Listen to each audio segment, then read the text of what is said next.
She might be doing, they will be on, I mean, we can't start till one of them comes. Cynthia might be on Zoom too. She told me she wasn't sure which version she was able to. Anyway.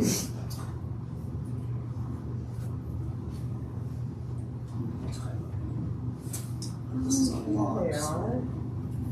Kids' test. Like, I didn't get your test. Where is it at? And I was like, oh, never mind, my bad. My 13-year-old tries that Oh, line sometimes. What's that? I handed it in. She just hasn't updated the grade book. So that may be true, especially if your teacher's like me. If I run into her at King Supers and I ask, Yeah. Oh, that's a good way of putting it. That's a good way of putting it. Yes. Can you hear us, Rihanna? Yes, I can hear you. Okay, good. Thank you. Just waiting for Cynthia at least. Okay. great. I know when Cynthia is absent, Catherine leads the meeting. Right. What happens if both of them? It's okay, we got some. Oh, there she is. Or not. Or we did. Yeah. Oh, you're in the mood lighting room. Oh. Can you hear us, Cynthia? Yes, sorry, I was hoping to be there in person, but my husband's working late, so I had no childcare. Yeah. Excuses. And are y'all able to hear me okay? Yeah. And we're Okay. just waiting for you to start. Catherine hasn't signed in yet, but everyone else is here. Perfect. And I heard from Catherine that she should be here. She just she also has no childcare, so has to log off at 8. Okay, well, let's go ahead and get started. Thanks so much, Tracy, for sending out the packet. And our first agenda item is approval of the previous month's minutes. I read through, did not see any new updates. Anyone have any updates before? Okay, then I move to approve the minutes from December 18th, 2023. Is there a second? Great, minutes approved. And Tracy, I'll just sign that next week if that works. Yep, perfect. That sounds good. Or next week. Oh, next month. That's be a lot if it's every week. Okay, since I'm not in the room, I'll just make sure if there are any members of the public here. No. And then we'll just move on to our new business. First up, we'll continue with the icebreaker, and I put myself down. I don't think anyone else had volunteered last month, and it's been a while since I've done it. Wait, so my question for y'all tonight, and I really hope I haven't asked this one here already because I've asked this before at another meeting. If you are going into a library, brand new library, what section would you gravitate towards first? And I will start, and we'll say that I don't know the Dewey Decimal section well enough to know where this would be, but I love going to the cookbooks in the nonfiction area and kind of checking out what's new. And it's more aspirational. I don't really do anything with them, but I just love to browse that area. Yes. Just so you know, I think it's around the 630s or 640s. Oh, I was 600 in my pets. I thought I was close. That might be the only one. That's good. That's good. And I'll just pass to whoever would like to share next.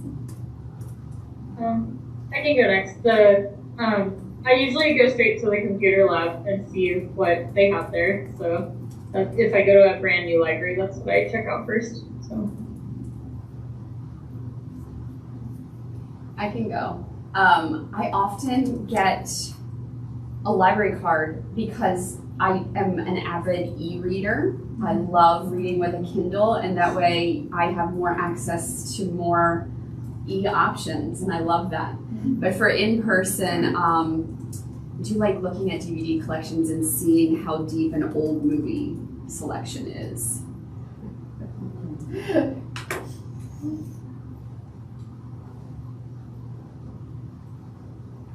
can go. I guess I haven't been to a new library in a while. But whenever I come to our library, I immediately go to the new, like, YA and middle grade fiction because I have 3 readers that just, like, devour everything, even the ebooks. That's really looking for new books all the time. I'm super grateful at how many new things seem to come through there. So, and then for myself, I'll just go to like whatever the staff recommends at Breda. I like that at bookstores too. I feel like it gets me out of my rut and makes me just look for something, you know, be open to new things, I guess.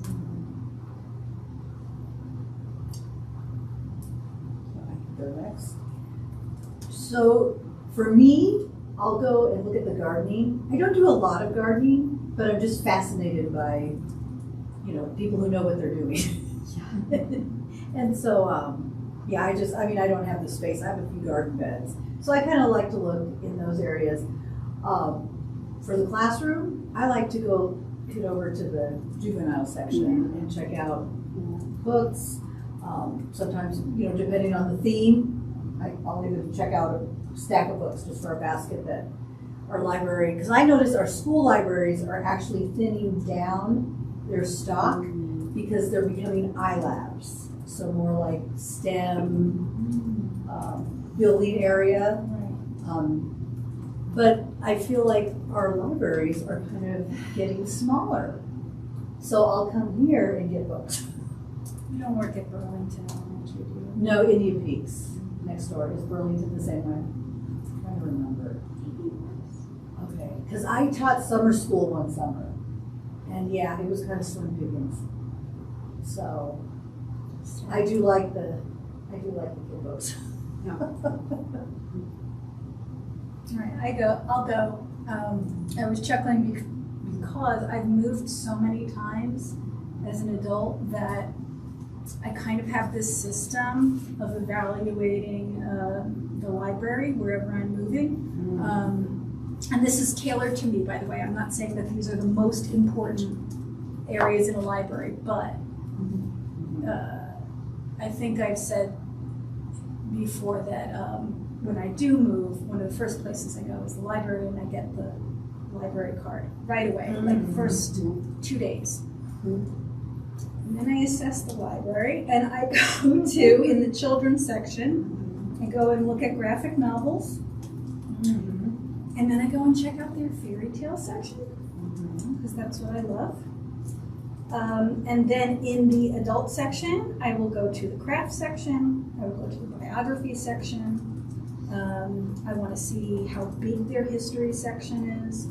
I take the rest of it in, but and then if they have a used book sale or shop or anything like that, I always check that out. You're very thorough. It's nice. I have just found that if everything is in good shape and they have at least a modest collection in all of those areas, I'm probably going to like living there. I have moved to towns where there was like one 50-year-old knitting book and like a couple other ratty things from the 70s, and then I'm like, says something.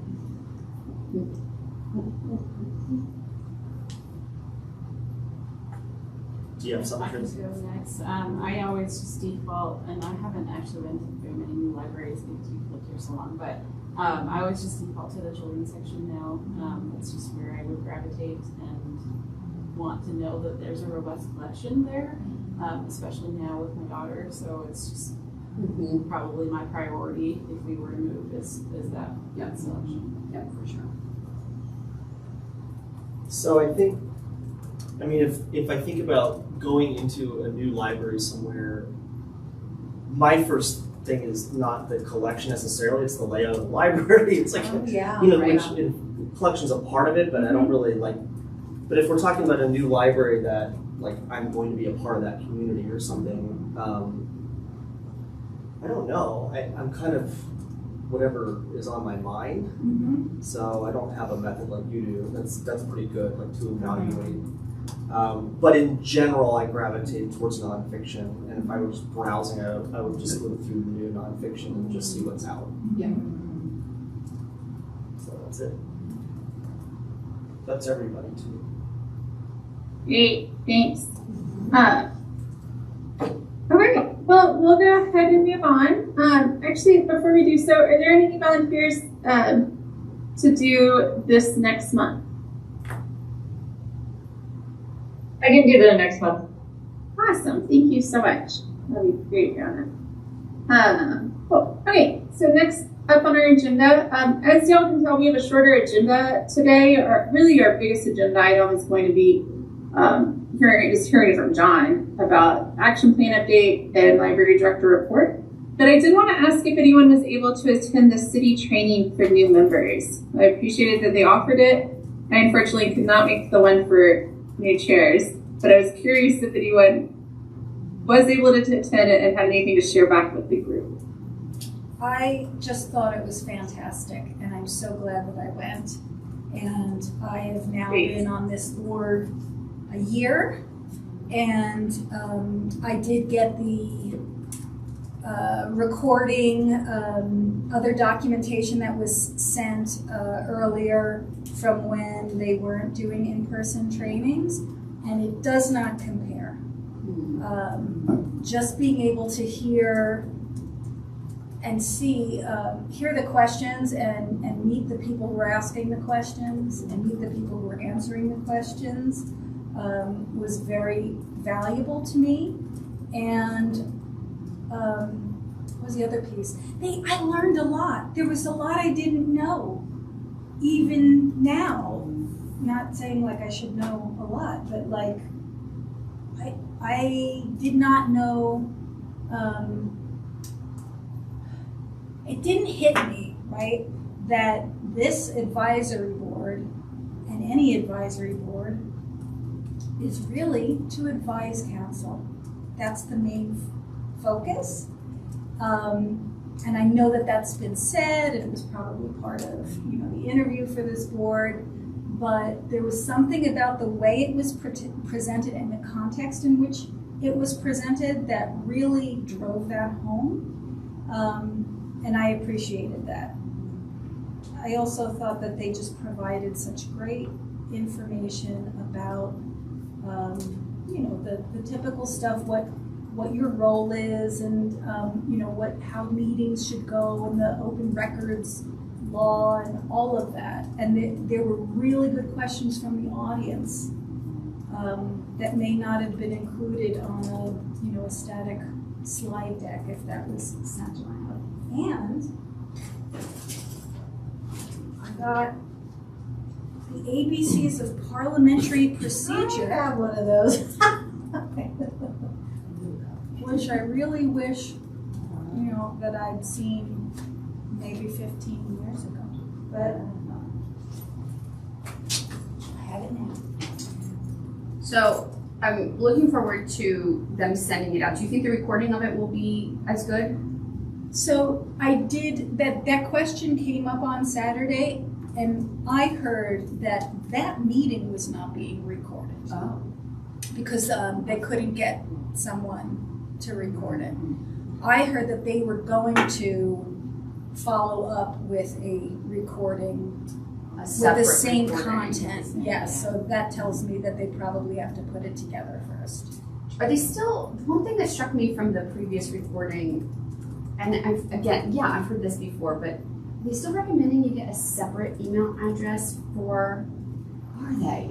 That came up, and I was surprised because I do think that that's a question that's come up in Yes, this room nope, it has before. here too. We've discussed it. It was Right. part of Orion somewhere at Yes, some point. in fact, It I was may have discussed that it's put some recommended asterisks next to that it. you open your, maybe you actually said it. I don't remember, but I somebody did. here did say it, that you should start a brand new email address that is dedicated to any city business.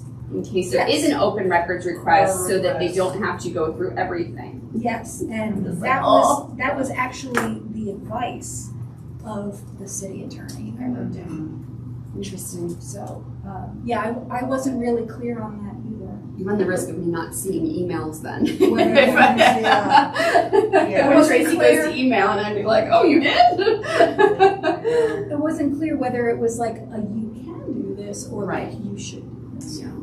Especially if you're like me and you have 24,000 unread messages, so. Jamie, That's my was there homework. anything? Susie, I'm with you there. Jamie, was there anything else like that? Because I think it's been a while since I've taken it, and I know a lot of us came on when it was not being offered. Is there any other like informational pieces that you would think would be useful for this group to know? I'm looking at my notes.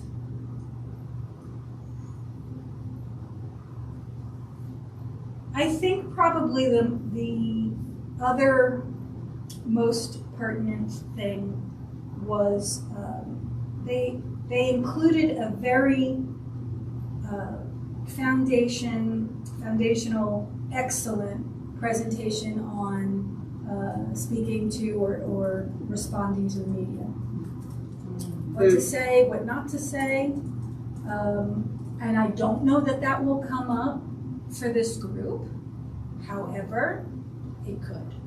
So I was appreciative to hear in such plain, accessible language.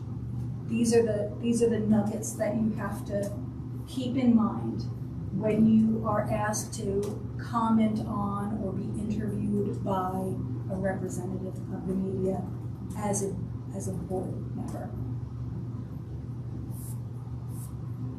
Thanks. Well, definitely we'll keep an ear out for that part in particular when they do get that training out. Thank you. I was hoping that someone had been able to go and would be able to provide a little bit of context for this group. Any questions for Jamie on this? Okay. Great. Well, then let's go ahead and move on to our next agenda item. So, John, we're moving on to old business. The action plan update is first. So there's a couple things I just wanted to share with action plan. One is basically 2023 and where we ended up, and there's a couple of outliers I wanted to bring up, and then what at least my initial thoughts are moving into this year, and either forming something similar or something different, which we're still working through. So with this 2023's action plan, one of the items was set in the packet because I had never shared the computer use policy with you all, but that was one of the things we wanted to accomplish in the year. So I just printed that from the website, but you can do that and other policies there. And certainly if you did read it and had questions you can ask, but the team worked on that here. This was started actually before I got here, and then it kind of just dissolved for some reason. Maybe when my predecessor left, I don't really know, but it got resurrected and we went through there. But this is like many things here. When I came on board here, there were very few policies, and you kind of need them. Like I'm not a fan of them, but when you have to, at least it's a way to justify when you make decisions or have to explain something to somebody. So they're all generally fairly simple, in that sense. So that's one of the items. One of the other items that I wanted to address is also in there. Also starting long before I got here, was working with the school district on using importing student IDs so that you get access to digital materials, primarily databases and things that this district doesn't have. So I've talked about this before here. I had some encouraging meetings with the district librarian and a couple other staff. They had gotten everything in place before I was here, everything in the background to make it work and to import them. And the next thing was to test and do some beta testing, and they chose a couple of schools and had some process to get parental signatures for that, which I understand, or at least in that form I understood, because they were trying to get these IDs to work as a full library card, so also physical collections. And I think that was a roadblock, and my understanding, the way it was explained to me, was the parent signatures they could only get that within a certain finite time period for some reason. I'm not sure how things work there. I'm not going to pretend to know, but it was almost like the way I envision that is like, here, the school year started, we have this, you need to sign this in 2 weeks, otherwise it's off the table kind of thing. And I might definitely be just explaining that wrong, but there was something like that. Like it wasn't just any time you could opt into it. So they were having trouble getting participation really tested, and that's where it almost dissolved. So I brought it back up, had some encouraging meetings with that, and said, I don't think the goal should be collections. That's different. I mean, we're trying to just give access to databases and things the district doesn't have. Probably more applicable to high school kids, maybe middle school, so you can probably leave the elementary kids out as far as, what about concerns about content they can access. And that's what's driving this. So in the end, the last communication I had was, sorry, I'm really dragging this out, but this is intentional because you're here. Yes, go for it. Susie.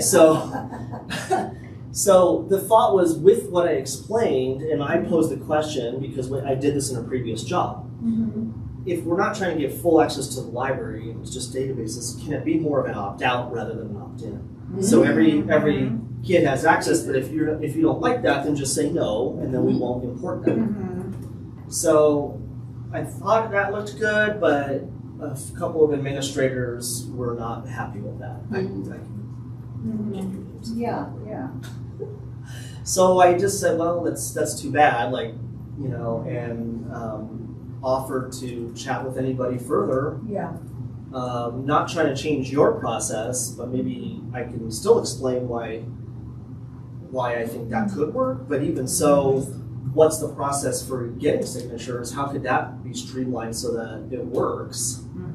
So that you can get the signatures in the way you want, and then we could move forward with it. So right now, the status of this is almost more, from what I could tell from the district librarian as well. In that case, if we can't do opt-out, I don't think this is going to work.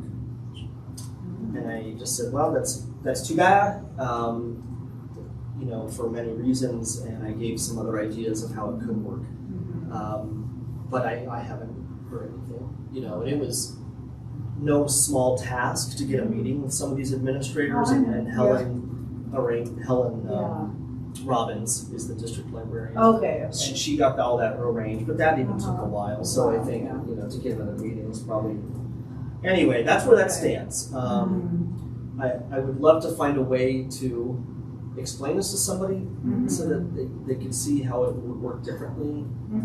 Also, one of the things that we changed with this go round was, well, let's just do high school students, because from what I understood from the district librarian was that with high school students, they don't place restrictions. And Libby is a good example of this, because the school has a separate Libby program called Sora, and that already filters content, which is great if you're of a certain age, then you can't get it. But what I understood is the high school students don't have that restriction. So while they can do Sora content, they actually get the full breadth of Libby. So I'm like, well, then why do you need signatures for high school kids? They're already accessing this. So what difference does it make then if they're getting database access, which would probably really help? Question on the floor? No, I hadn't thought about that, about why they do that. It's because you want to have documented somehow that if something were to come up that a parent was unhappy with, Sure. you have something to show, well, you knew that they would have access. I agree, and that's why I personally think an opt-out could work, because I feel like it's a different type of library access. If they want a card and check out collections, then they just have to follow the public library's normal process, which requires a parental signature.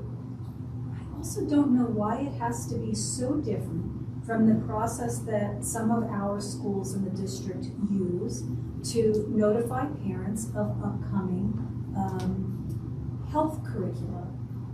I.e., I receive an email that says, dear parent, your child, your student will be assigned this course in however many weeks, and we're going to teach this thing. And if you wish to opt your child out, click here, and it is a Google form, and I type my name in that I give permission or whatever, and That's true. That's Even Blue Sky Bridge in elementary school was opt out.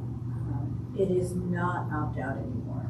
Oh, it is. You have to. They had to sign a permission slip. Did I? I really thought it was opt out. It used to be opt out Okay. because we have it in our third graders Yep. get it every year. Yep. So there was a period of time where it was opt out, and then we were notified this past year when they came that we had to have signatures. And I'm almost wondering if it's outside groups. So like if that course is happening within the school already. yes, So it's within Yes. the school realm. It is. But then you have outside organizations like Blue Sky. Right. So are they or considering Grid the or- library an outside group? Because I mean, I think of like. Yeah. We are. Right. I mean, I never was, given the lowdown on Sura, but basically, like, they send out that, hey, the iPads are coming home, here's what's happening. And you understand that, and then at some point they do send out communication that, like, we'll go through each app with your child, don't work ahead. But that's, and Sura is one of them, but yeah, there's not an opt-in or opt-out for even iPads, and you know that there's lots of apps on there. I mean, iPads just happen. Yeah. Well, So. anyway, I'm just primarily giving you a status, but it's kind of with some hope that people that know people Yeah. can talk to people. I can. It's like, because it's just like all the work's been done. Yes. The hard part's done. Like that's what's hard is finding a method to import this stuff in. And even then, like I think in its initial inception, we were trying to import their student ID number, of course, but also their name and stuff. I said, we don't need their name. No. We can anonymize that. We don't need to know who they are. And that'll keep any student privacy because all we do is put in the number and then assign it a name of student one. The only time we would change it is if they came in with their parent because they want a library card. So I don't know.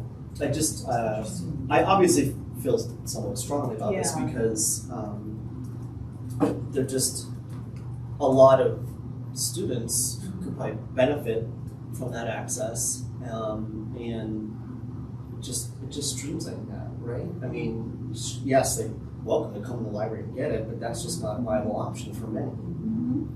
But it also feels like you feel like communication has been just shut off without like fully explaining why it can't be figured out. Yeah. In a way, Yeah. And so then that's the frustrating pretty much part. what seemed like a strong, and it kind of surprised Helen too after we talked, and then met with a couple people that were whoever they were at the time could see that working. But then when it was pushed forward, it was pretty much a hard like, oh no, we can't do that. Without a lot of explanation and without follow-up Yeah. conversations. But that conversation I would love to have. Did you ask about like just opt out, opt in? In other words, everyone would have to choose A or B? We didn't get to that. You get No, a we list didn't. of yes No. and a list of no. No. But even like you said, the process of it feeling like there was a finite period of time when they seemed could do it. Yeah, there was like a time period. And then how were the permissions done? Was it digital? Was it on the rev track? Was it sent in a Google sheet? Was it sent home? Like, Yeah, I don't know. Definitely, I don't know the process on that end. But from what I could tell from the meetings that I had, my understanding of how it was explained, I'm thinking, man, if I was a parent, this seems complicated. But anyway, Yeah. And did you hear a no or a not this year no? No, I couldn't know. Interesting. I'd love to know. this is frustrating. So, yeah, go ahead. Yeah, thanks so much for sharing that update. It sounds like there's not too much we can do at this point, but Susie, I'm so glad you're hearing that, and the parents who are in the district maybe, because to me this is such a, I feel like I'm always harping on this with libraries, but it's such a it's an equity thing, like getting those kids access without having to physically come to the library, Yes. especially thinking of AP classes.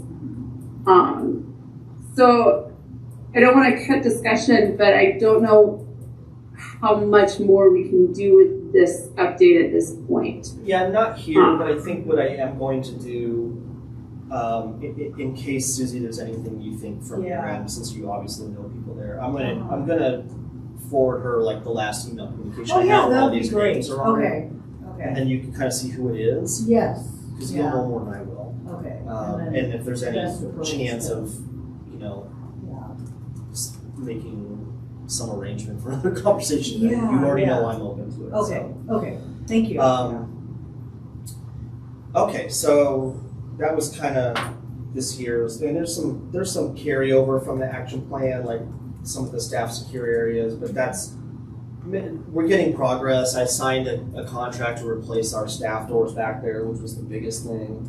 So that's in the works. Once the doors are in place, all the electrical components were already purchased to basically hook it up and then make it badge access to the back. So that'll be good and go a long way with staff too, who've been wanting this for some time. The children's shelving project, same thing. I just signed off on that estimate. So with any luck, unless there's any delays in ordering all the shelving that's needed and other parts, the consultant is estimating hopefully sometime in April that all that will be here, and then they can schedule the dismantling of our current children's area and then the installation. And that'll work if that holds, because that'll get it done before summer reading, which would be ideal. But it's a big project and we know how that goes, so we'll see what happens.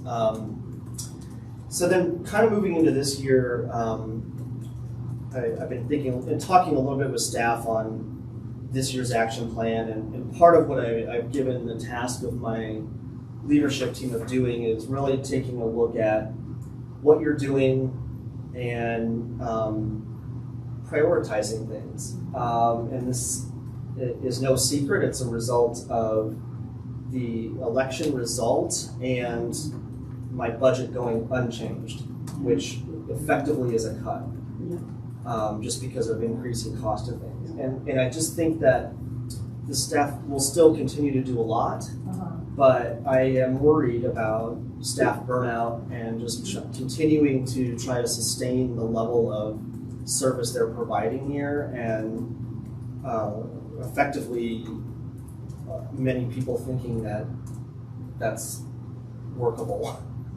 So I'm not looking to do, I really want people to prioritize and think about, how much programming we're doing, what things can we, or should we, and maybe we don't need to. I feel like we do on some level need to really take a hard look at a lot of the services we do, things that take a lot of time. So to give you an example, one of those would be some of the outreach events we do, some of these big events where, where we have a booth or a tent at like Rhythm at Roosevelt, for example, which is a massive event, and the presence there is wonderful, but it's an enormous amount of coordination and work on our part to be there. And that event itself maybe isn't the best idea, but there's other ones, because I think that one, I don't know that we have a choice. But there's other events where we do. And in talking with my outreach coordinator, what's the value of those big events as opposed to other outreach events where we're truly doing programming, like at the schools with PI, and doing really dedicated programming for those kids and really making a connection in a different way, rather than standing at a booth and saying, hi, we're from the library. I don't want to devalue it, but is that something we could table for a minute? And maybe allow us to focus on some other things that and really put value to it. So I'm just giving you a sense of where my mind's at with that and what I've asked the team to think about, which could inform what's in an action plan for this year. So we're still talking about that. I realize it's end of January. That's okay. I didn't present the 2023 action plan to you all until I think April or May. which it's not my intention. But so that's kind of I think, Cynthia, what I wanted to cover with action plan for now. I'm certainly happy to entertain questions or comments. But Great, thanks so much, John. I'm glad to hear that you're having that conversation with your leadership staff. And by the way, I'd ask for an org chart to be placed in our packet. So when John says these types of things, we have a sense of who that is within the library. I also concerned about. Oh, yeah, I see it. Yeah. Sorry, someone asked if it was sent. It was I accidentally sent the old version, so you have the updated. Okay. You should have received a second communication with an updated version. Sorry, go ahead. Oh no, thanks. I worry about burnout with your staff as well, and unfortunately, that was what you were handed. We did not, the issue did not pass, the ballot measure did not pass, and the budget requests were denied. It was unfortunate to me that one of your requests was for strategic planning, because that's such an important piece of informing priorities. So I hope that you continue to keep us updated. And as far as I'm concerned, I think this is an area where we might be able to communicate, as Jamie was saying, in our role as an advisory board. I think we're going to have to communicate our support to council over that you can't do everything at once and what your priorities will be. So I hope that this will be a continuing conversation. Other comments or questions for John over the action plan piece? Yeah. I was just curious, how your staff reacted to that. Did it feel really discouraging, or was there a certain just sort of resignation around it? Did they feel all right, moving forward? I'm just curious about the attitude. I would have a hard time stomaching that, I guess. So. Yeah, and you mean reaction to the election results and/or the budget? Or just being told, you have to focus on just a couple items. What are your top things? Yeah, I think,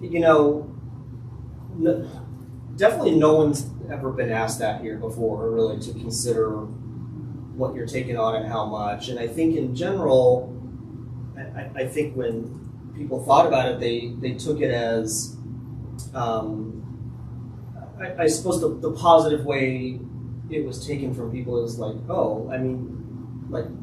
people care about our well-being. Even though the reasons informing it are frustrating, and it's a delicate balance because I'm trying to protect staff here.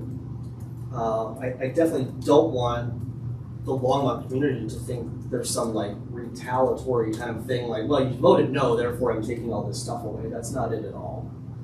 But it just we've been going along and hoping every year either we get the budget we need, and then this year it was the budget we need plus a new library, and we're just not getting there. And so I think it was really more taken as that, Catherine, and so there. But it's also hard to make choices, and you've kind of gotten used to doing a lot of things. So how do you choose that? And I'm not necessarily going to dictate it, but I want to hear. I want to see what people say about that. Some of it's going to happen naturally. It's not about programming or services. Collections is the best example. Our collection budget, of course, remained the same amount, but with increasing costs, it's essentially a cut. So we will be spending a lot less on collections, and that will reveal itself to the community on some level, particularly people that are, inclined to be interested in bestsellers or things like that already have hold lists. Well, those hold lists are going to now increase. You're going to be waiting longer. I can't help it. That's just something that's going to happen. You know what I mean? So that's not us making a choice. I'm not going to reallocate any funding to increase that because it's like robbing Peter to pay Paul. Yeah. So, it's just going to stay until that can get resolved. But thank you for asking that.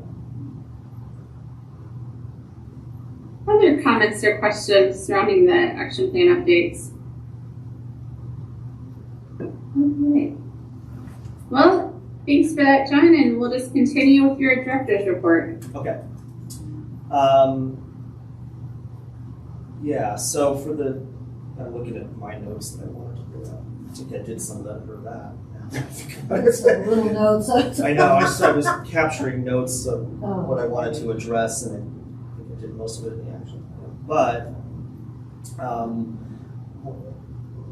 there was one thing I wanted to bring up related to our request for reconsideration, right? The challenge where the public has the right to challenge materials in the collection, which we've talked about before because of the current climate in this country in general with book banning and censorship. So I wanted to mostly update the board on some things going on in this world.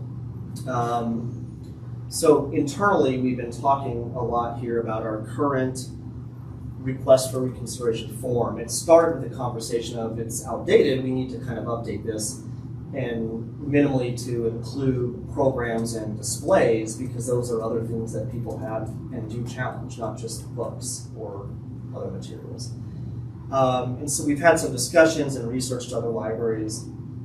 And in talking with a couple of these libraries in the state that I've connected with through my regional directors groups that I'm on, a couple of libraries are just removing this formal process entirely. And my first reaction was kind of how you just looked at me, Jamie. I'm like, wait, you can't do that. Yeah. And then I started to think about this and talking with some of these people. Now, removing the process doesn't mean you're removing any, that you're removing a voice of someone that wants to express concern. To my defense, John, my reaction internally was in favor of what? Well, right? A conversation. Not so, like you can't do that, but yeah. like what do you replace? And what other forms do you have? So it's like, because right now it's, we have this form, right? And they have to fill it out in person, or they have to get it in person. Mm-hmm. It has all these instructions and then a whole process. Like, okay, if you're going to turn this in, we're going to form a committee, then you'll get a response in this amount of time, and blah, blah, blah. Mm-hmm. So that's fine, but in talking to some of these other libraries, it's like, well, who created this process? We put this on ourselves as public libraries. No one ever asked us to do this. And I get it that we're a public library and people who use it are taxpayers, and so you kind of get into that area of conversation. But removing this formality, and one of the problems I see with this formality is, even though you have to put your name on it, it's essentially an anonymous way to do it. And it opens the door to outside groups to do it. Because we also don't require you to be a resident or have a library card currently. So those are some of the conversations we've had. But this other director I talked to said, who removed it, he said, I removed the whole form. If someone wants to talk about a book they have a problem with, my door's open all the time, and we have board meetings that always have public comment. And I would rather just have a conversation with you about it rather than accept this form and I give a written response. Let me, and I think it's coming from somewhat of an education response. Like, let me explain to you why we have this and many other things, like that stuff that we all know here on the board. So I'm just contemplating this because it is kind of a cumbersome process. And what he has learned and what this other person who's newer to it has learned, that it reduces, if you're, one of the directors is an area that's more inclined to get challenges because of where he lives, a fairly conservative area, just, that's just generally what happens. Like Bible Belty, at least in Colorado, for whatever that means. And it's really reduced it because either people really don't want to take the time to come meet with him. Well, that's your prerogative, or they do, and he has a conversation with them, and he's had some conversations where people then truly learn the process and understand that as library professionals, we're trained to select. I mean, there's a whole thing. So, like teachers. Yeah, I know. And it's not that you can't have an opinion about it, yeah. right? Well, It's check just, it out. it's just how are you providing them that form or that format to, we call it a challenge, but whatever you want to call it. So I'm just, I guess I'm just letting you know that there's kind of like on a statewide, there's some rethinking of this. Internally, that's informing internally. So even though we've been talking internally about revising this, and by the way, one of those revisions, if we keep it in its form, we will rewrite this to require that you live in Longmont and that you have to have a library card. That's great. Yeah. There's been some debate on the library card side because, if you're a Longmont resident, your taxes are still paying for this library. Why should I have to have a card just to have an opinion on a book? And I'm not, I just, after talking with a bunch of people, I just decided it makes sense. I mean, It makes sense to to have, have one? to require it. Yeah. Yeah.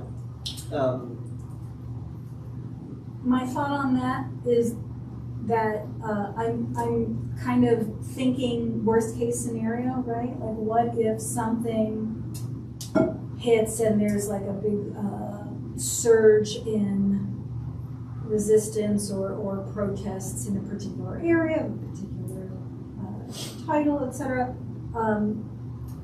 What happens if a group of individuals wish to mount some sort of coordinated front, right? Yeah. What does that mean to staff who require an in-person conversation? And what if you don't require a library card? What stops a group who may have members, all of them may live in Longmont, but they normally would not engage with library staff except with the sole purpose of making sure these titles aren't available in any way? Like, I don't know if I'm phrasing it right. Like, their motives aren't the same as a person who uses the library and notices, hey, what's going on here? This doesn't seem to fit with, what I believe this library to be. I don't know. It just feels like it's a little easier to just be like, all right, today we're going to get this book removed because I read on this website that it's bad. So we're going to go. And they don't really have, it's like the same reason why so many libraries require that the person has read the book or could point to the specific page or passage that is offensive instead of just going by hearsay. And our form asks that question. Well, my understanding is that most book challenges across the country right now are from outside residents. I'm thinking Moms for Liberty. Right. Yeah, Where that's, they parachute in. Yes. Mhm. And especially if the form is available online, which I'm glad it's not, then you don't even have to show up in look it person. up. I actually Googled it Oh, here. did you? I did Okay. Longmont Library challenge a book, and you do have it in the policy section. It says you have to come in person to request the form. Yeah. And so would you just update it to say, come and speak to us, or? Depending what If it you would were to look go like. that route. If you have a concern about an item, then please contact the director, and the library board meets on the third. I mean, I think as whatever, long as and- it still says it somewhere in the Yeah. policies Where of people how to go have- about doing yes. it, I think that's the due diligence. And a form doesn't preclude a conversation either. That's true. I wanted to share that, and John, I know you and your staff have obviously done this in much greater depth, but I did do some looking around of local area libraries, and I was surprised at the breadth of ways people handled this. In one library close by us, there was not that statement. There was just nothing I could find about how to challenge. In one, I really appreciated. It says upon resolution of a challenge, the challenge library material, exhibit, display, or program cannot be re-challenged by any individual within 1 calendar year. So just saying that, really, I think that I thought that there would have been more of a standard than there is. So I think that if Which is to Yeah. my point of we've created it ourselves, so Yeah, we've created it yes. differently. Yeah, thanks for bringing The it up. only Cynthia. standard is Heard. that is to have some form where someone can express not just their concern about items, but also recommend, which, you know, let's not forget that's part of this too. Yes. and you Sorry. okay. Did someone just draw? I don't want to come across as second guessing your instincts at all, but one just thought I had was, if it's a form plus conversation, is the form in some ways serve to kind of like weed out people who just need to like vent? You know what I mean? Where- Potentially. Are you going to end up with a lot of kind of low-level complaints versus the people who are like really serious about this and want to have a conversation? Like, I just worry about your time, and is there a way in which like a kind of like an initial intake form might protect you from some kind of people who are like constant complainers, or you know what I mean? Like, No, I think it's a good point, and like something. spirit a complaint and then like invite follow up for some of them or something, or I don't know. No, I think it's a good point and something to consider. You know, at the end of the day, you know, maybe it is some combination. I mean, I'm happy to say that, you know, this library, in my time here, and I have one I'll share tonight, this is my third in a year of somebody challenging something. We don't get an influx of this here. It's kind of setting yourself up for a worst case scenario, right? Like, and then, or whatever, or just to manage it differently. But we did talk about things like that Cynthia referenced, of adding to this. So like an item, a book that has been challenged can't be challenged again by anybody for whatever the rest of the year or 2 years. Also, a person challenging themselves only can do it so many times in a year, so that they can't, you know, that way they're not, that sort of helps protect that influx of a group that might be inclined to just keep submitting forms because, you know, they want everything gone. I could see that, Catherine, like having a form and then at least you have to come in and do it that way. And even in our current form, it probably does limit some people, right? Because, or it discourages it on some level because, like, well, they don't want to come in, or a lot of people just want to express that I didn't really like this, and so staff will talk to them and offer this as a solution, and then most people don't follow up. So, I think maybe the other advantage of a potential hybrid system where there's some kind of form and it's very clear that this is leading to a conversation is a form on paper gives staff a chance to prepare for a conversation, Yeah. to see what's Yeah, coming. so what is so it? it's Yeah. not like blind. Yeah. right. That's a really good point. Jen, have you been able to hear from the directors you've talked to who have fully removed the process? Have they run into any roadblocks in terms of time or anything like that? No, the one that I have a long email from about it, and he's the director down in Woodland Park, which is Rampart Library District. And I think it's still somewhat new there still, but you know, in his opinion, it's first of all, I don't know that they got a ton either, but it's reduced what they have gotten, and he's felt a lot better about just having conversations with people. What's the size of that community? Woodland Park it's small. It's a little mountain town. I mean, it's bigger than your average mountain town, I guess, but Smaller than us. yeah, it's just outside of Colorado Springs. So it's that neck of the woods, if you think of the state of Colorado, and where a lot of areas that are probably more prone to challenges are down that way. I mean, we're still talking about it here. I just wanted to kind of give you I like a that you're sense talking of- about it and kind of trying to come Minimally, up we have with to revise minimum- something. Yeah, and coming up with kind of minimum standards and, Yeah. you know, I think that's great. Well, I mean, because when they come in, staff reads through that. The Reads form. through those forms, right? And Yeah. how many pages are they? It's one. It's just I one mean, page, some okay. I received free. One person wrote minimal information on the form, and then they typed up a 3-page essay, which is fine. Yeah, but the Gave them a There's chance to staff really time. explain where they're coming from. staff time it takes to read through all those.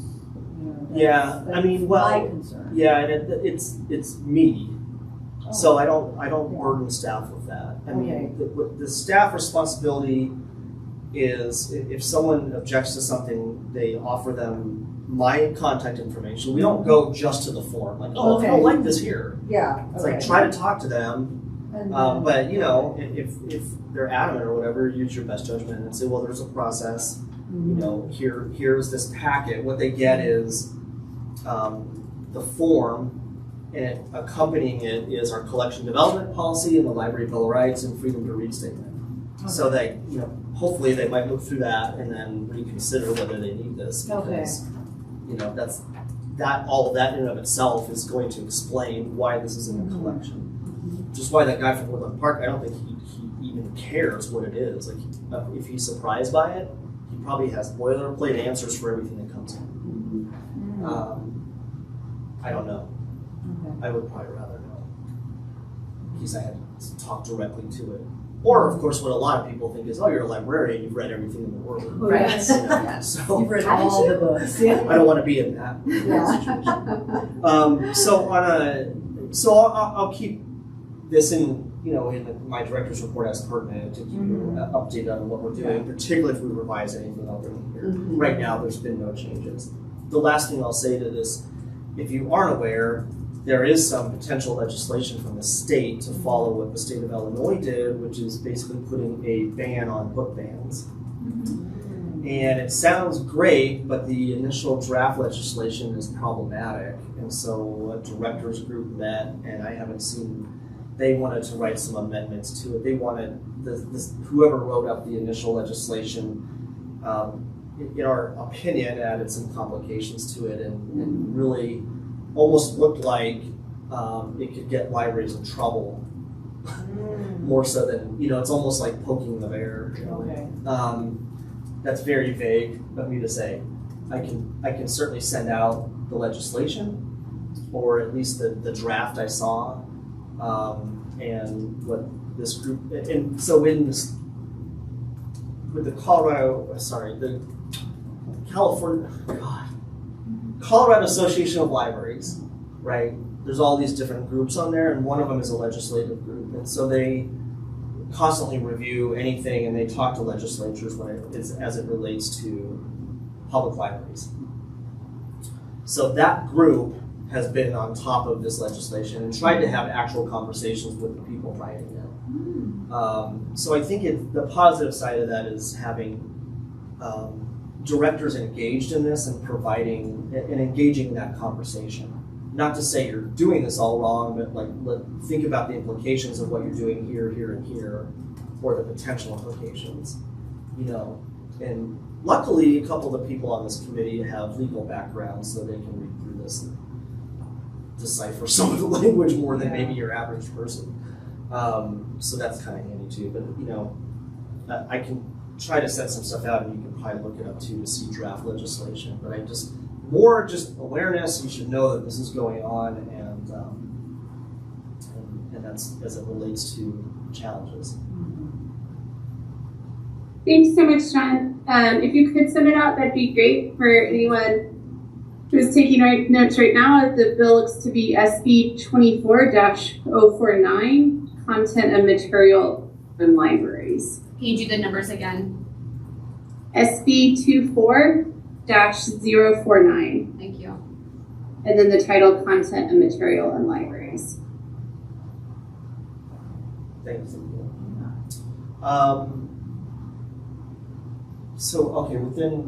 Within this realm, and this is the last director's report, which is great. But I did receive a challenge over the weekend that I wanted to just bring here. I've written a draft that So our current process, if you don't know, if someone does fill in a form, what it says on the form is, if you do this, a committee will be formed who will review this. And it's like, well, what's the committee? Well, the committee is whoever needs to be on the committee, right? Yeah. Because if someone, like last time, they challenged a book on the teen display, so I had conversations with my children's librarian and my teen librarian and myself. And that conversation can vary how long. Generally, what I've done with these is I write a draft response, and then in this case, it's a graphic novel, an adult graphic novel. And so one of the selectors from the Adult Services Department, I shared this was challenged, and I sent her the draft, and I said, that's basically how this committee works, and you can provide some feedback. And pending that, then I'll mail it out to the patron. So in general, in this case, they're challenging a book called Squeak the Mouse. It's right here. And it's definitely depicts a good deal of violence and sex, just so you know. And that's what they're objecting to. And actually, they're not asking it to be removed from the collection. They just want it moved to the XXX part of the library. Do we have it? No. So Behind the purple curtain. no library would. And the reason we wouldn't is because we actually don't collect, by definition, pornographic material. This is not pornography. Okay. So, so in my draft response, I have explained to this person that it's appropriately shelved in the adult graphic novel section. We don't have that section, nor would we, because by definition we don't collect pornography, and this is not. Also gave a few references to some reviews of it that people liked, and the graphic novelist himself has won 3 different literary awards. So I've pointed these things out, and that basically it's not moving. There's nowhere to move it to, and I'm also not taking it out, and here's why. So that's the essence of it. Just wanted to make the board aware of that. So that's just, I guess, FYI a little bit. I did look through it. This isn't something I would pick up. Yeah. I really wouldn't enjoy it. I looked through it because basically, just so you know, it's an Italian graphic novelist who wrote this in the 80s. It was these underground comics because it's of this nature. So if you can see on screen, but it's very, you can see from the cartoon, you get an idea of what's in here, right? I mean, it's a mouse with a chainsaw attacking a cat. Okay, if you didn't see that, that's what it is. Those of us who are Simpsons fans. Yes, and this is, so. Yeah. This are is not shocked. So this is, if you're a Simpsons fan, so was it Ren and Itchy and Scratchy. Itchy and Scratchy. Ren and Stimpy did that. And Ren and Stimpy and Tom and Jerry, if you're an old guy like me. Yeah. No, those were pretty violent. Basically, Yeah. and that's every review of this, is basically it's a parody of it, and it's an intentionally graphic, both violently and sexually, because that was the intent. But when he wrote this in the 80s, it was like this underground thing because that was unacceptable. And in fact, it even got caught trying to get into this country, and the authorities got it, and they wouldn't let it in, and it went to court, and the publisher won because they argued it was obscene, and by definition, it's not obscene. It doesn't meet the Miller test. It doesn't meet the Miller test. So it actually was never considered obscene. Okay. And so now what's in here is basically the whole series bound, right? It was individual comics, and so it was actually kind of an interesting story to learn about it. So that part was fun. Anyway, so just so you know, the essence of my response is it's not moving. There's nowhere to move it to, and I'm definitely not taking it out of the collection. And if there's any questions or comments on it, I'll entertain it from the board, but that's going to be my next step, is to confer with my collection person and the head of collection and make sure my letter looks good to them from their perspective, and tweak as necessary, and then I'll mail it out. Very interesting. Great, thanks so much, John. I think that just is an illustration of how a conversation could be really helpful with that paging. Yeah, you know, and I don't know if you saw the cover on the screen there, but the reason they even, on the form, the patron has to indicate, you know, what made you aware of this book anyway, or whatever. They said because of the Disney-like cover, which I couldn't help myself in my response saying that it's Disney-like, but from my observation, It's not. it's very clear what's in this book. Yeah. But also in the adult section. Yeah. Thanks, Catherine. Thanks so much, Pat, for And it's in joining the us. adult section, you know. Anyway, in the back, Oh, yeah. See, a very brief description tells you that this is extremely violent, both violent with what am I trying to say? Violence and sex. Yeah. It's graphic across the board. It's meant to be. So if you're not looking at these things mature themes. and then opening it up and then being shocked at it, anyway, obviously I didn't explain it that way to them, but I did Don't point judge out. a book by its cover. Yeah, well, you know. So yeah, it was kind of interesting down like Disney. Yeah.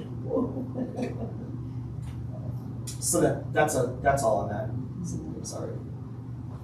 Oh, no, thank you very much. That's all Any for my report to you. questions or comments for John about anything else regarding the director's report?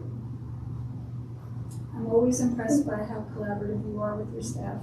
It's a great sign, Thank you. you know? Yeah. Okay, well, let's go ahead and move on. I believe next up on our agenda is the Friends of the Library report. Yes, it was so long ago because the Friends meet, I think, most of the time it's like a few days after our meeting. So I'm going back to December 20th where the Friends Board formally reviewed the outcome of the last book sale in mid-December.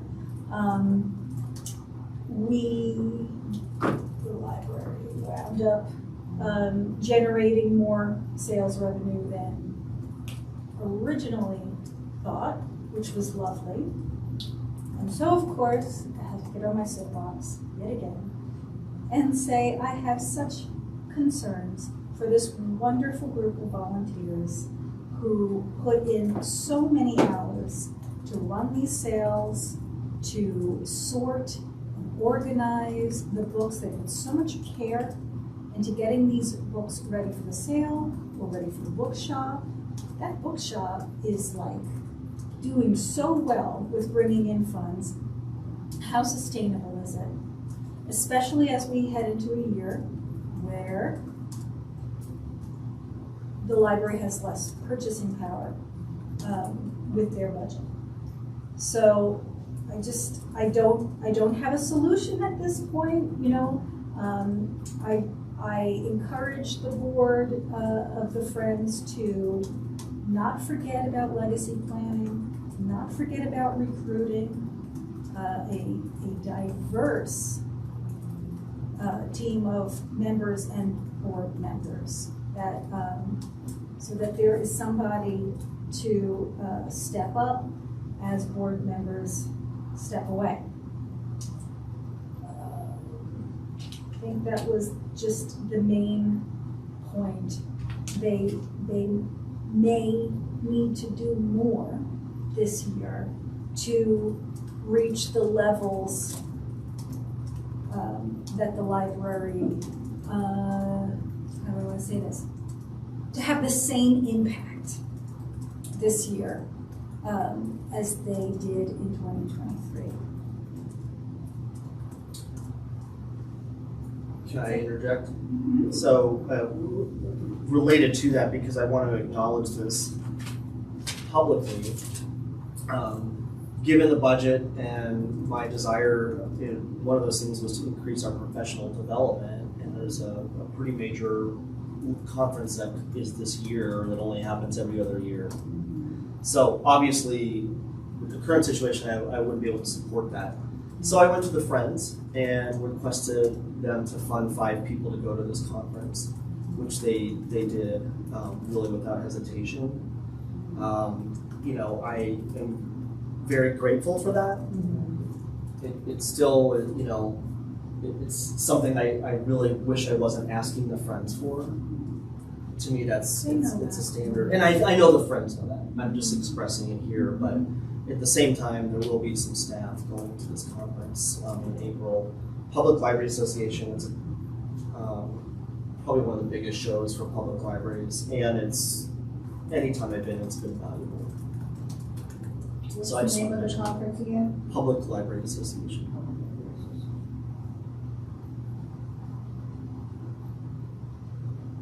Great, thank you, John and Jamie. Jamie, did you have other updates surrounding the Friends, or was that your update? That was the most significant thing. They're going to be focusing, of course, now on the February sale, and also, what were they looking at?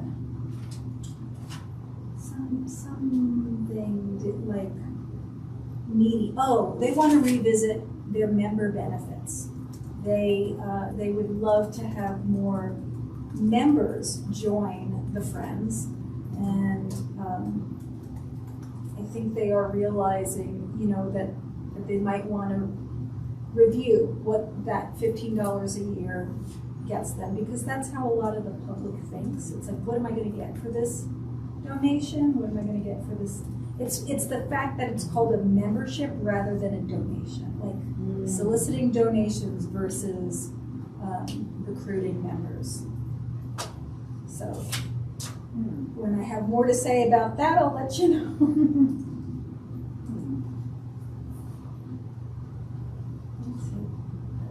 I was muted. Thanks for attending and bringing that report back to us. I'm so glad to hear that 5 members are able to go to the public library conference. I know that's not been the standard in this library, and I just cannot reiterate in my opinion how important that is. And I will just take this moment to repeat what we've all said before, is we're so grateful for the Friends support, and it's so unfortunate that needs to be coming from them, because ideally their role should be supplementing, not providing core functions. So I really appreciate all the work that those members do. Okay, moving on. Susie, do you have anything for the City Council liaison update? Yeah, so, again, we're at the point, in the year where a lot of legislative bill recommendations will be coming to council for, for support or proposed opposition. I'm pulling up. So we have some bills that are coming down. The City Council did vote to support the HB 24-1012, which is concerning the operational efficiency of the Front Range Passenger Rail District. And so, yeah, and then the other one that we also supported was around concerning railroad safety. So I know the city, we have been engaged a lot with BNSF Railroad, with RTD, around the fast tracks. So one of the things that we'll be discussing in an executive session is really looking at our Longmont's continued participation in fast tracks, and possibly looking for other ways to support public transit for Longmont, Boulder, and to Denver. But I think it's really time for us to hold RTD accountable, and if that's and talking with legal on ways that we could actually try to recover some funds. Wishful thinking, but so kind of rethinking those pieces. So I think that's something that has impact to us as a community as a whole. Another thing that's coming down, so staff had no position on this bill council, we have yet to discuss this item, but it's around universal health care. So we're delving more into what that bill would mean, the ramifications for employees and sustainability. So that's something that will be coming up to look for discussion as well.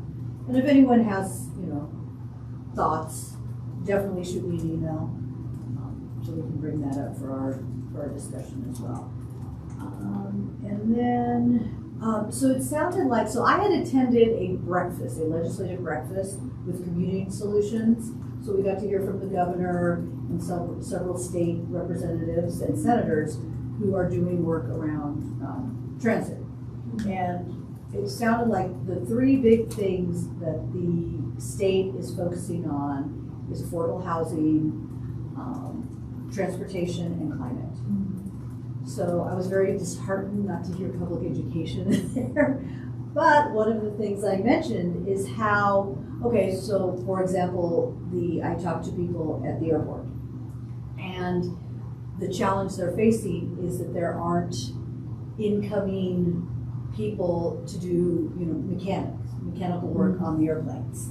So as a lot of these people are aging out, we don't have new people coming into that profession. So how many of these things that we're addressing, climate, the switch from fossil fuels to renewable energy, are the new people coming in? Well, if we adequately fund public education, then we can really build that robust pathway to these professions that are, that could be considered dying out, or these newer professions that are kind of phasing in. So like the transition to renewable energy. So it's new technologies, new expertise. So how we can connect those, our priorities at the local level and connect it to what the state is prioritizing. And I'm not saying that City of Longmont is not prioritizing affordable housing, transit, or climate, but there are other needs and priorities we have as well, and how we can kind of coalesce those together. And I'm trying to think. So outside of council, it is part of my work on council. So I'm part of the Jump 529. So it's that program for this city and the district have agreed to, or the Ed Foundation, give each child coming from kinder to third a $50 to put into a Jump 529 account for college. So then, parents can put in as little or as much as they want to that account. It'll accrue money, and then so when they're ready to go to college, they have, a little bird nest, so to carry on. One of the things in reviewing that is the inequity that has really come to play is the only people that have really tapped into it are people who of means. So probably people who already had accounts even. Yes. So we do not have Title I participants in Title I schools. And so earlier today I had a meeting with them, and one of the things, and so I'm bringing this out here too, because there's, maybe opportunity to, for that team to kind of utilize space in here, or, an event or something that would allow people to kind of be educated on that realm. And so we have a lot of people who don't really understand what the ins and outs, what that means. So they're not taking up on that opportunity. So we're looking for ways to kind of close that gap, that equity gap. And so that's something that's kind of coming out in the community. And so I think, when we talk about, having these collaborations with the district, there's so much we could do if we work together rather than being in these silos. And so that's, the whole reason why I brought that up was just thinking about the early conversation we had about the IDs and for access to the library. There's so many ways that we can fill in these gaps if we all work together. So that, I think that's an opportunity. Is that literally just for college?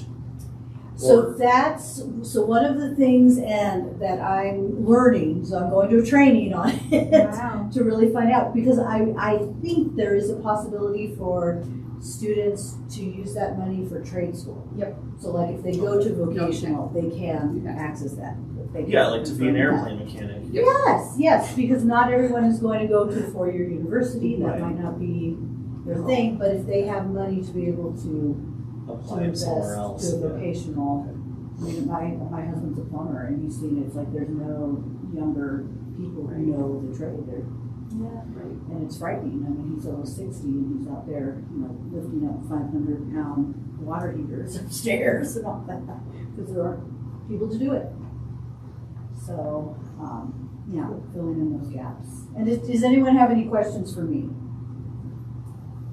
I have been taking notes. Every month we do update each other on our advisory boards. So I do want to drive the point home that friends, and I've talked to residents too about this.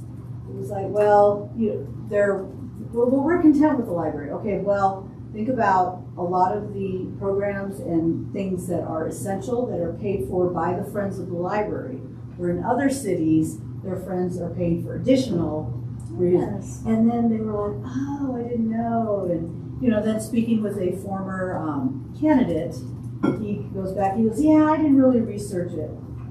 Just don't say anything. Yeah. Don't say anything. Just so it's very frustrating to hear some of these comments after the fact. And I really was upset, and I understand, the policy that we have to kind of remain neutral as a city. But I kind of think we were like, as us as an organization, we were maybe erring on the side of caution too much. I think there was a little more we could have. I think I'm talking city council. I don't know. But, okay. Hey, thanks so much, Susie, for that update. Yeah. Any other questions or comments on that one? And I really appreciate you sharing and bringing some of that back. Right, well, the next standing item is library news, library profession news. Thanks, John, for sharing about that bill up for the 2024 state session earlier. I don't have anything else. Anyone else have anything in the big picture of library world? I missed last month, but did we discuss the library district that Frederick, Firestone, or Jacono voted on in the last election cycle to be included in? We didn't talk about it. No, I'm just curious. I didn't realize, first of all, that they would have to vote as citizens to be included in a library district. And why would you vote against that? Like, what is the reasoning? Because it's a tax increase. It's money. Gotcha. Whether it's a district or like we did, which was increased funding, it's either property and or sales and or use tax. So it always boils down to that. You can't just be a district without paying for it. Okay. Is that High Plains? No. Jacono Dacono. was, and I don't remember the result of it. It was I don't very remember close. it was so close. I think it was Yeah. going back for a count. Yeah, I don't remember what happened. It may not have passed. It would have been a hard time to pass something like that. Although we saw that Boulder did, but that was after, first of all, that wasn't this election. That was earlier, but it was still in the same, but that was years of preparing. And, it took them a while and even then it was close. Okay. So, I have a subjective question, and it's for John. Just in light of our conversation tonight, I'm wondering if you have any thoughts to share from your opinion and perspective about, do you have similar concerns for the future about people leaving librarianship and not enough people coming into it? Maybe perhaps because of some of the events that have been appearing in the media, some of the challenges, do you think that's going to discourage people from entering the field and then eventually having a challenge to replace staff?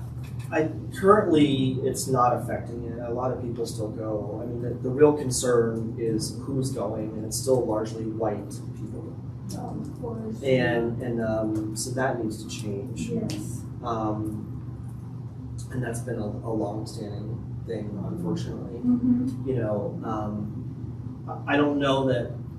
But the other interesting part, and since this was a subjective question, because I don't have data to present this, but my sense is that a lot of people, a good share of people that decide to go get their master's in library and information science are career changers, and there's something that's quote unquote sexy about doing it. Like they like. It's like the age-old thing, right? Because I love to read, so obviously I want to work in a library. And then they're quickly educated once they kind of get into place there, which begs the question of what's being taught in library school, and I have a lot of thoughts on that that goes well beyond this question. But currently, I would say there's a lot of interest, but I think that's part of it. I think people still see it as romantic, at least in a public library. You know, and just not aware of all the realities. And you'd think like you'd have to be somewhat aware with all this censorship and stuff going on. But I don't know. A lot of people are still enrolling. I mean, that's good for the Yeah. profession. I've read a number of first-person sort of memoirs or accounts of former librarians, and I was surprised at how many of them ended with that person leaving the field, not because of censorship, but because of some of safety.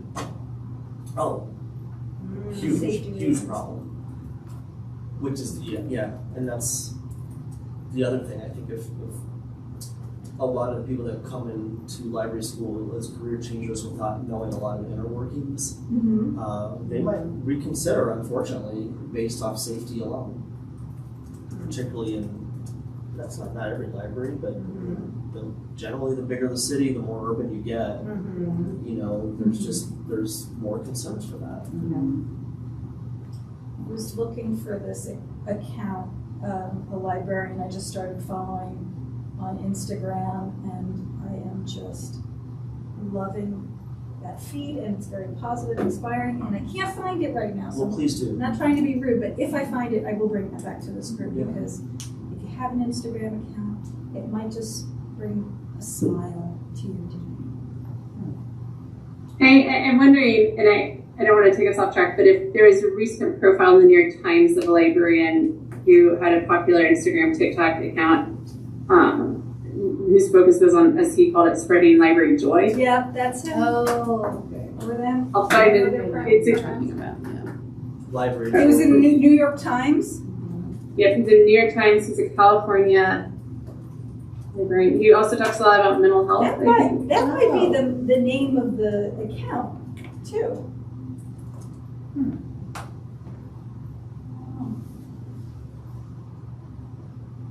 Anyway, okay. Any other comments from the library board?